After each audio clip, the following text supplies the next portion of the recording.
July the 5th, 2045. All of that initial forethought wasn't even necessary. The opportunity had just fallen out of the sky. Greg felt as Charlie did when invited by Golden Ticket to visit Mr. Wonka's chocolate factory. As his tour group was led down these shining white halls, he thought back on what had led to this moment. The images of his family still scarred into his mind, but now he may be able to see them again. His initial plans of breaking in were not even necessary. After applying for a position online, he received a letter on his doorstep the next day. He saw the envelope clearly in his mind.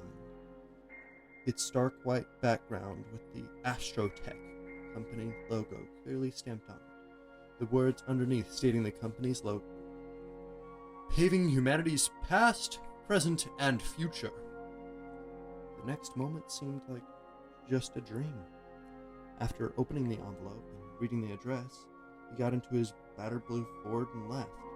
It seemed impossible what they were doing at this company. After all, scientists have stated for centuries that travel through time could only be done in one direction, and that direction was forward. Astrotech claimed that they could go in all directions, throughout all time, without even needing to travel outside of our atmosphere. This breakthrough was revolutionary, because the only current time travel available for even the wealthiest required black hole communication and years of space travel. Now he was here. The tour guide's monotone voice echoed through the long, harshly lit hallways. The guide was muttering something about the immense dangers of past travel, the necessity to falsify time and prevent paradoxes, all gibberish to Greg. He understood nothing of reverse travel, and hoped that the machines were user-friendly enough for him to figure out how to operate them himself. He nodded along to the tour guide's rambling, hoping that his lack of interaction didn't give away his complete falsification of credentials. He followed the man down the hallway with the group until finally they entered the room. The letters on the door read, "Time Manipulation Room." These letters raised his spirits, but they fell as soon as the door was opened to reveal not a room, as was expected, but an area as big as a football stadium. The room was completely dark as the tour guide went into his explanation. "Welcome to the most infamous room in the complex, the Time Room. Well, you can probably see it's very dark in here, other than those light strips. That's because powering it up requires the whole complex to go into lockdown, and well, the power source is quite unstable. Leaving it on for more than a few seconds will rip us apart. But we do have a scale model to show you how it works." He pulled out a metal desk lamp and shone it on a model that was, at the moment, completely devoid of life. It showed a long room covered in wire above what looked like a large shoebox. The shoebox was labeled Source. "This," he said, pointing at the box, "is what makes it work." He smiled. Obviously, we were entering his area of expertise. "I helped design it. It is a new breed of particle accelerator, and it makes what powers this whole operation."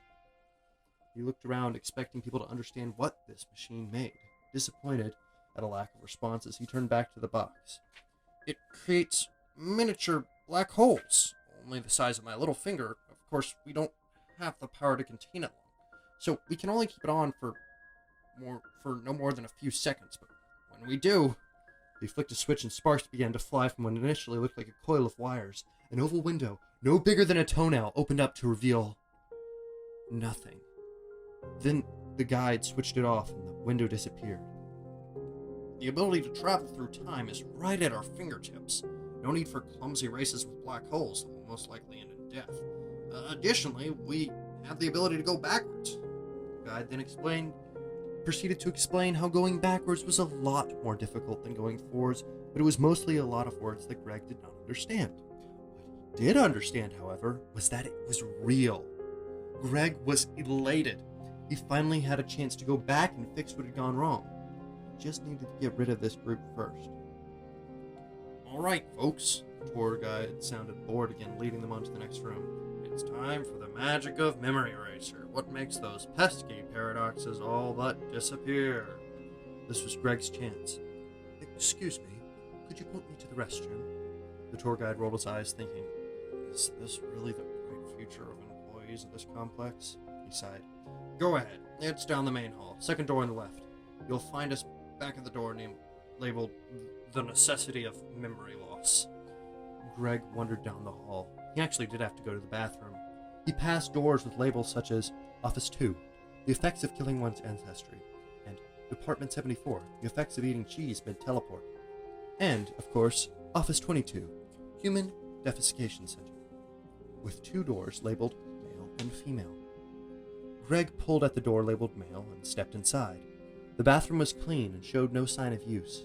After using the facilities, Greg turned to leave. However, something caught his eye. It was a mirror on the bathroom wall. As he peered into the mirror, he was able to recognize the toll the last few months had taken on him. His usually neat black hair was frizzy, and disorganized stubble on his lower face almost added shading to his hollow cheeks. He looked like a skeleton, utterly devoid of hope. But I do have hope. If I can pull this off, it will all be worth it. He left the bathroom with determination. He casually walked up to the time control room and tugged the door open.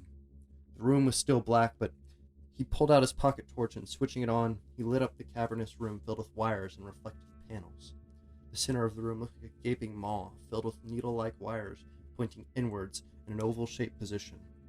Greg searched around the controls and found the monitor that dealt with dates and times. He set the dial for 2045, January the 23rd.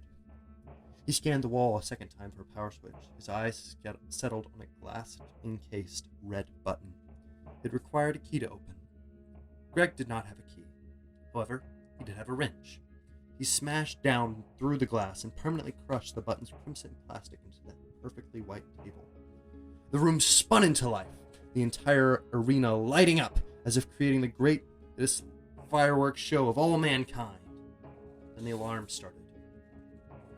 Greg made a mad dash for the door to the walkway leading towards the window of time. As he made it to the door, a group of 5 shining armored guards burst into the room, their dark black insignias in stark contrast to their pristine white suits.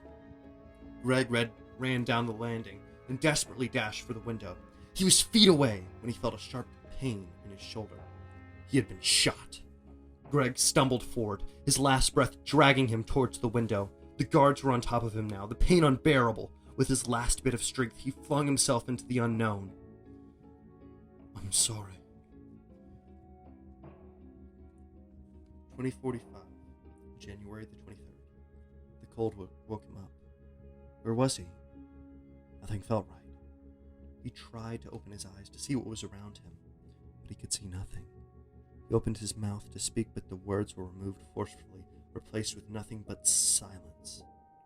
What remained of his senses seemed to be useless. He had no idea where he was or what direction he was in. Was this even real? He couldn't hear anything, and everything felt like ice. What happened? There was no answer.